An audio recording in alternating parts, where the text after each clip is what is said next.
What's going on, guys? Before we get into the topic of the video, there's a couple things I want to tell you guys. First and foremost, I appreciate you guys supporting the channel. It means more to me than you can ever know, and you guys motivate me each and every day to make more content. Second, my social medias will be linked in the description below, from Twitch, to Twitter, to my Gamertag. Reach out to me on those, and help me build this community that we worked a year and a half for. So, with that being said, let's get right into the video, guys. I'll catch you on the other side. Peace.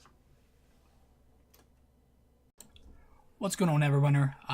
I figured I'd bring out a updated build video. This is going to be single target, so if a couple things look out of place, it's because it's single target. It's been a while since I made a video about my build, so I figured I'd bring it to you guys end of the year, show you where we're at and what we've accomplished between the last video. As you see right here below the camera here, there's a YouTube goal. Let's try to hit that. We're trying to hit that every 100 from now until 1,000. We're giving away $50. So if you guys want to participate, just subscribe to the channel and use the comment on any video you would like. With that being said, we're going to get right into this. This is my 17-8 Great Weapon Fighter build single target. Alright. As you see at the top right, it says single target. So with that being said, we're going to jump right in the gear. I'm running the Bloodlord's Assault Helm. I know a lot of Great Weapon Fighters are running Recovery, but I will tell you why I'm not stacking Recovery right now. So, Feared Kiono, Fearbringers, the Exalted Primal Weapons, Heels of Fury, the Artifacts Key, Eye of the Giant, Orcus, and Soul Sight. For the right side, I'm running obviously the Orcus set. I'm running a Ring of Shadowstalker 4 because I don't have a 5. And the Undead Slayer with the upper primal pants and lower primal pants. I mostly do Cradle, T9, MSB.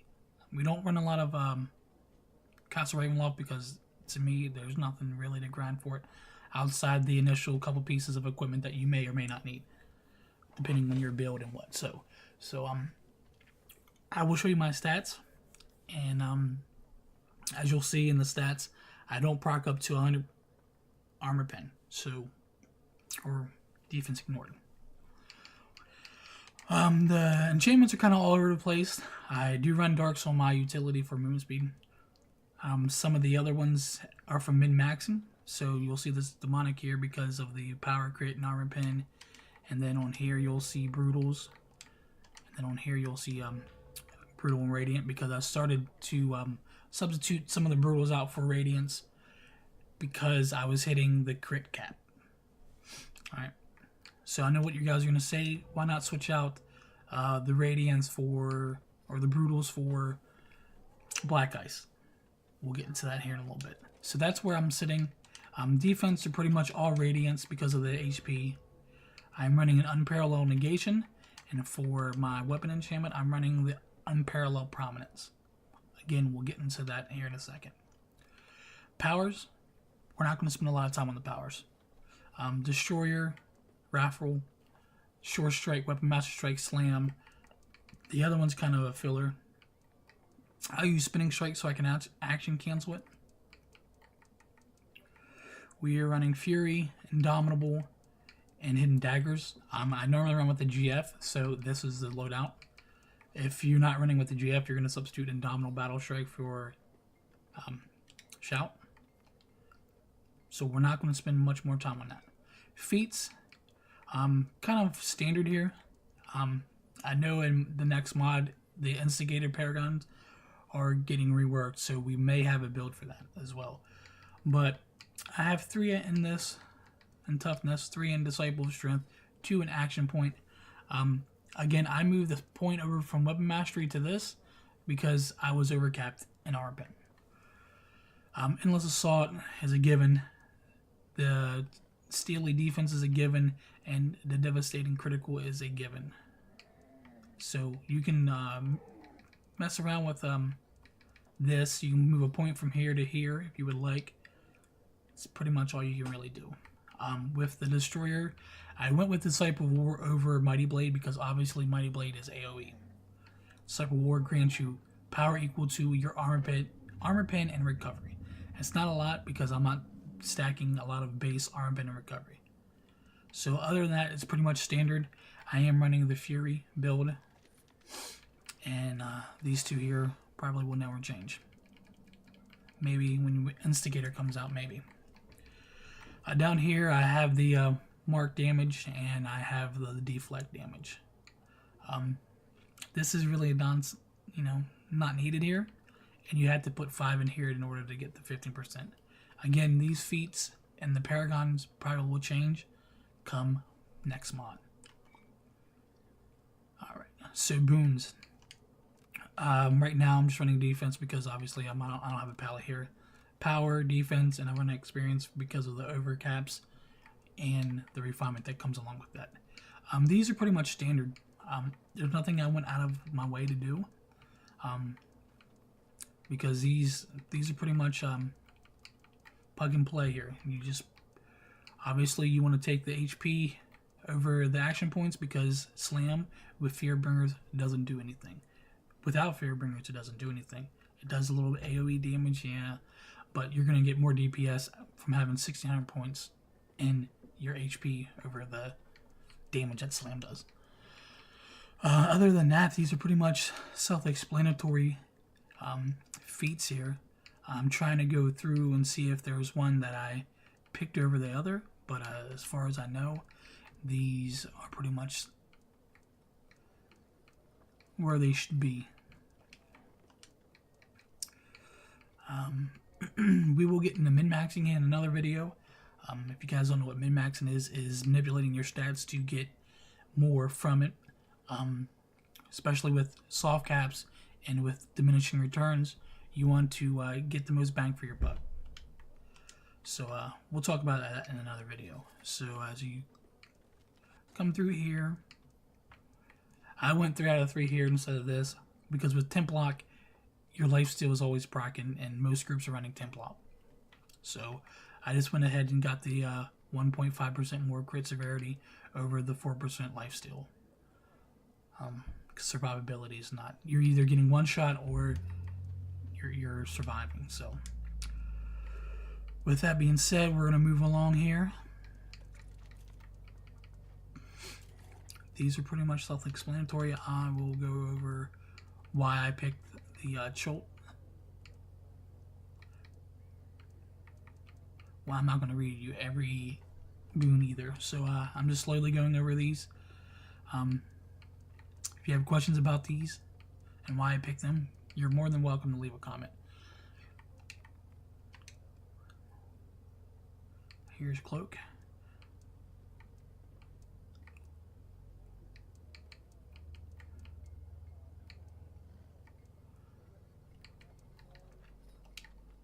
And Cholt.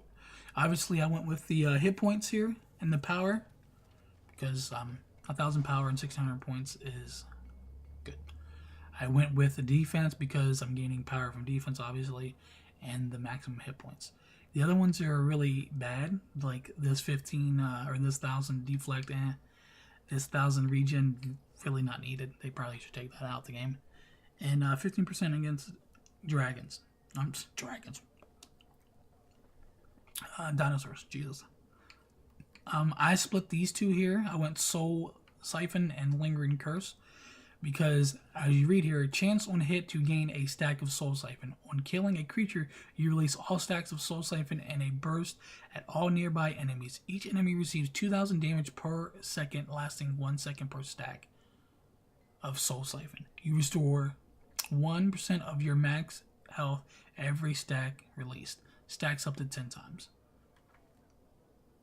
For the second part, this tier, the boon adds 1,000 damage per second to the target and 0.5% max health gained per stack. I went with this. Chance on hit to apply Lingering Curse to your target, which lasts 10 seconds.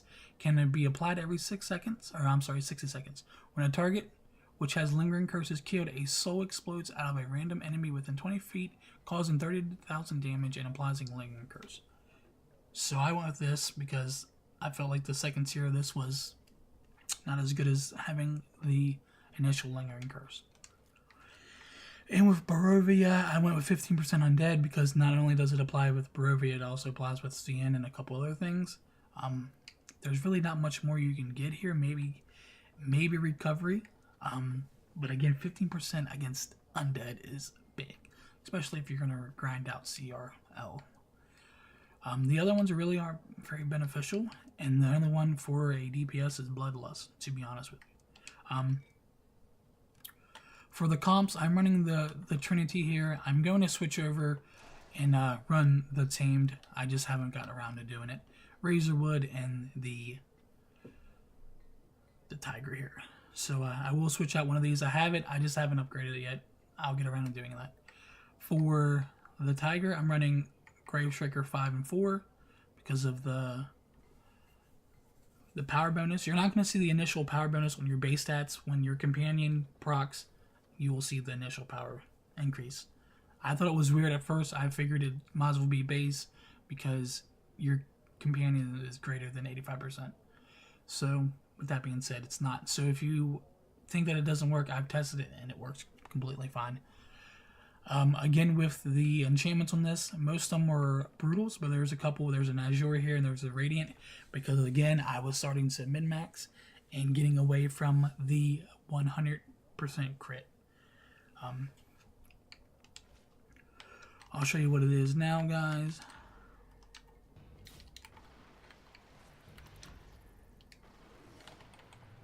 Don't worry about this rotation. I'm just trying to make sure things are procced. As you see, I'm procking up to 95,000 power, 36 and 10, which should be about 99% and 83-ish.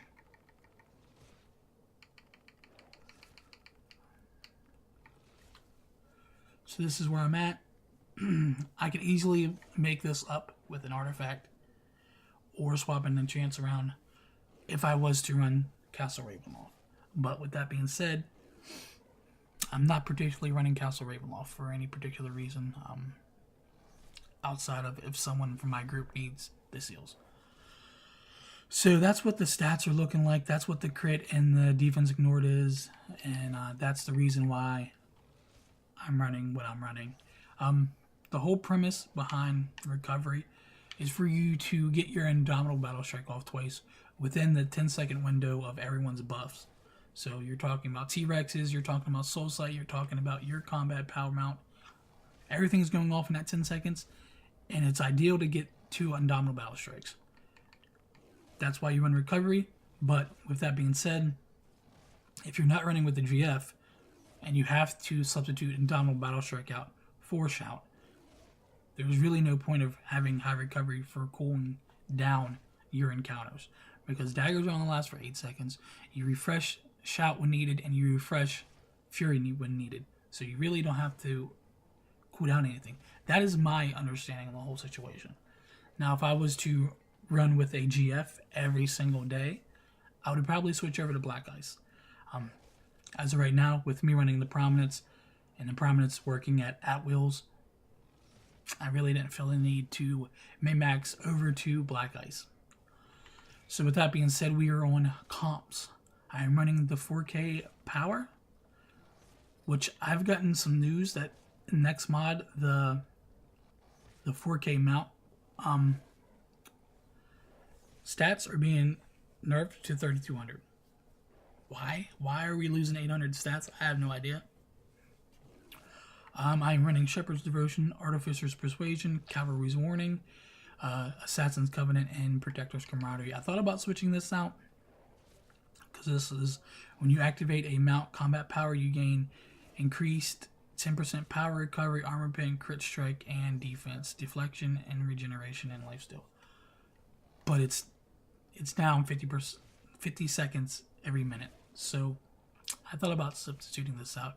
And I still have the Enlightened Insignias because, to me, spending close to $1 million upgrading these 2 Insignias for 200 more crit is kind of It's kind of So, but that's what you have to do when you're max, I guess. And the combat power, I am running Swarm.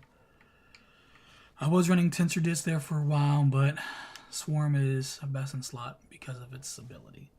If you have any questions, please let me know in the comments below. I know this is kind of dragged out a little bit, and I look forward to seeing where Instigator takes us.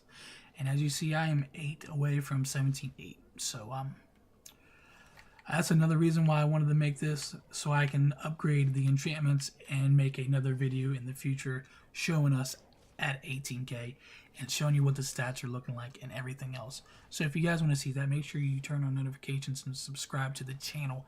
Can't stress it enough. And this is Frank, deuces, silly gooses.